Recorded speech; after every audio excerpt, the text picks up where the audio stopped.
இப்போ இந்த சிப்பை அப்படியே கொண்டு வந்து உங்கள் உடம்புலையே வச்சுருவாங்க. வச்சுட்டு இப்போ என்ன சொல்கிறாங்க பாருங்கள், இது சவுண்ட் வைங்க. வரும் 2030ஆம் ஆண்டில் தொழில்நுட்பம் வந்துவிடும் என நோக்கியோ நிறுவனத்தின் தலைமை நிர்வாக அதிகாரி பெக்கா லன்பர்க் தெரிவித்துள்ளார். மேலும் இப்போது பெரும்பாலும் அனைவரது கைகளிலும் தவழும் மொபைல் போன் அப்போது பயன்பாட்டில் இல்லாமல் வழக்கொழிந்து போய்விடலாம் எனவும் அதில் உள்ள பல அம்சங்களும் நமது உடலுடன் நேரடியாக கட்டமைக்கப்பட்டிருக்கும் எனவும் அவர் கூறியுள்ளார். நமது உடம்புடன் நேரடியாக தொடர்பு கொள்ளும்படி வைக்க போறாங்க 6G. அப்படின்னா என்னங்க, என்ன செய்ய போறாங்க அப்படின்னு கேட்டிங்கன்னா, இது பிபிசியில் ஆல்ரெடி இந்த இன்ஃபர்மேஷனை துபாயிலே கொடுத்தாச்சு. நோ மோர் ஸ்மார்ட் ஃபோன், இனிமேட்டு ஃபோன் கிடையாது, உங்கள் உடம்புலேயே ஃபோன் வரப்போகுது, சிப்பை உங்கள் உடம்புலையே வைக்க போகிறாங்க. இது துபாயில். இதுக்கு முன்னாடி பார்த்தது தமிழ் நியூஸ், இப்போ வந்து துபாயில் சொல்லியிருக்காங்க. என்ன பண்ண போகிறாங்க, இந்த வீடியோவை மட்டும் கொஞ்சம் கவனிங்க. 2030க்குள்ளே ஃபோன் இருக்காதுன்னு நோக்கியா கம்பெனிக்கார் எதுக்கு சொன்னார்னா இதுக்கு தான் சொன்னார். எல்லாமே ரெடியாக இருக்குது. இப்போ என்ன பண்ண போகிறாங்க, உங்களுக்கு ஆதாரை விட ஸ்மார்ட்டான ஒரு அடையாள அட்டை மாதிரி ஒரு சிப்பு ஒன்று கொடுக்க போகிறாங்க. ரொம்ப காலத்தில் இல்லை, ரொம்ப சீக்கிரம் செய்வாங்க, ரொம்ப சீக்கிரம். அதை கொடுத்துட்டு உங்கள் ஆதாரில் உள்ள டீட்டெயில்ஸு, வேக்சின் சர்டிஃபிகேட் டீட்டெயில்ஸு எல்லாத்தையும் போட்டுட்டு உங்கள் ஃபோனில் இருக்கிற மஞ்சள் கலர் கருவி தானே சிம் கார்டு, அதையும் கொண்டு வந்து இதில் போட்டுருவாங்க. உங்களுடைய சிம் கார்டுக்குள்ளே தான் உங்கள் ஸ்டோரேஜ் இருக்குது. அவ்வளோ பெரிய கார்டில் இல்லை, எதில் இருக்குது, அந்த மஞ்சள் கலர் சதுரத்தில். உங்கள் ரேஷன் கார்டில் இருக்கிற மஞ்சள் கலர் சதுரம், உங்களுடைய ஃபோனில் இருக்கிற மஞ்சள் கலர் சதுரம், உங்களுடைய ஆர்சி புக்கு, லைசன்ஸு, உங்களுடைய பேங்க்கு எல்லா மஞ்சள் கலர் சதுரத்தையும் கொண்டாந்து ஒரே மஞ்சள் கலர் சதுரமாக்கி சிப்பில் வச்சு அதை கையில் போட்டுருவாங்க. இப்போ எல்லாம் ரெடி, இப்போவே ரெடியாக இருக்குது. இந்த வீடியோ இந்த வருஷம் வந்த வீடியோ இல்லை, இந்த வருஷம்தான் அவர் சொல்லியிருக்கிறாரு. இது நாங்கள் போன வருஷமே எடுத்துட்டோம். அவங்க அப்பயே வெளியிட்டான் பிபிசியில்.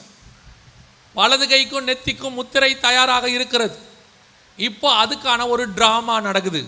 அந்த ட்ராமாவில் நீங்கள் எல்லாம் இப்போ ப்ராக்டிஸ் பண்ணிகிட்டு இருக்கிறீங்க. கையும் நெத்தியும் காட்டிக்கிட்டு இருக்கிறீங்க. போகிற இடத்துல தான் கையும் நெத்தியும் காட்ட வைக்கிறாங்க.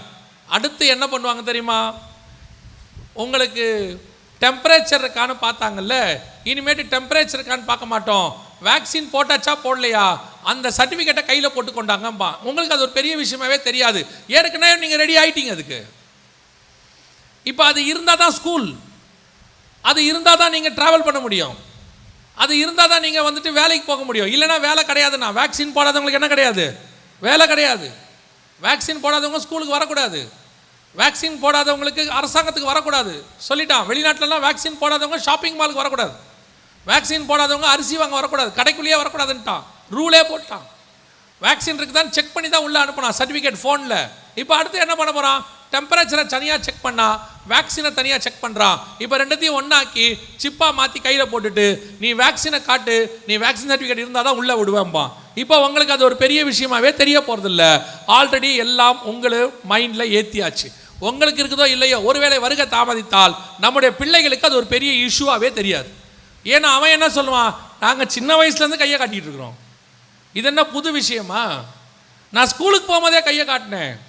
அன்னைக்கு யாராவது ஒருத்தர் இந்த மாதிரி பிரசங்கம் பண்ணா அவன் சொல்லுவான், இது மாதிரி எங்கள் அந்த காலத்தில் இருந்து தான் நாங்கள் பண்ணிகிட்டு இருக்கோம், இதெல்லாம் புதுசாக வந்து சொல்கிறாங்க கையிலையும் நெத்திலையும் போடணுன்னு. எங்கள் கையில் கூட தான் இருக்குது, இது இந்தியாவுது, இது வந்து அமெரிக்காவுது, இது அதுக்கப்புறம் இதை சிப்பெல்லாம் மாற்ற மாட்டாங்க, இதில் உள்ள இன்ஃபர்மேஷனை மட்டும்தான் மாற்றுவாங்க. ஏன்னா இது ஃபுல்லாகவே வந்து சேட்டலைட்டில் கனெக்ட் ஆகிருக்குது.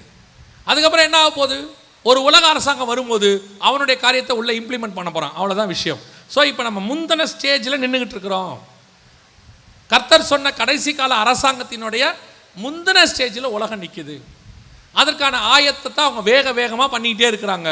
கொரோனா அவங்களுக்கு ஒரு நல்ல சான்ஸாக அமைந்தது, அல்லது கொரோனா அவர்களால் உருவாக்கப்பட்டது, எல்லாம் செஞ்சு இப்போ ரெடி பண்ணி இப்போ நம்ம கையில் எல்லாத்தையும் பக்காவாக வச்சுட்டாங்க. இப்போ நம்ம கையும் நெத்தியும் காட்ட தொடங்கிட்டோம். இதுக்கு அடுத்து நம்ம கையில் கொண்டாந்து இதை போட்டுருவாங்க. இவ்வளோதான் விஷயம், கதை முடிஞ்சு. ஆனால் இதெல்லாம் சம்பவிக்க வேண்டியது. இதெல்லாம் இயேசு சொல்கிறாரு, யுத்தங்களின் செய்திகளையும் கேள்விப்படுவீர்கள், கலங்காதபடிக்கு எச்சரிக்கையாயிருங்கள், இவைகளெல்லாம் சம்பவிக்க வேண்டியது. நீங்கள் இல்லாவிட்டால் இன்னொரு ஜென்ரேஷன் ஆனால் கண்டிப்பாக நடக்கும், எந்த மாற்று கருத்தும் இல்லை. இதெல்லாம் உலகத்தில் அவங்க அரசாங்கத்தை பிடிக்கிறதுக்கு சம்பவிக்க வேண்டியது. ஆனாலும் கலங்காதபடிக்கு எச்சரிக்கையா இருங்கள். ஏன் தெரியுமா? இவைகள் சம்பவிக்க தொடங்கும் போது, லூக்கா 21:28 இதே காரியத்தை கர்த்தர் சொல்லிட்டு அங்க சொல்றாரு, இவைகள் சம்பவிக்க தொடங்கும் போது உங்கள் மீட்பு சமீபமாக இருப்பதால் நீங்கள் நிமிர்ந்து பார்த்து தலைகளை உயர்த்துங்கள் என்று கர்த்தர் சொல்லுகிறார். இத்தனையும் நடக்குதுன்னா ஒன்னே ஒன்று நடக்க போது, இதெல்லாம் சம்பவிக்க தொடங்கிருச்சு, நம்முடைய மீட்பு சமீபமாக இருக்கிறது.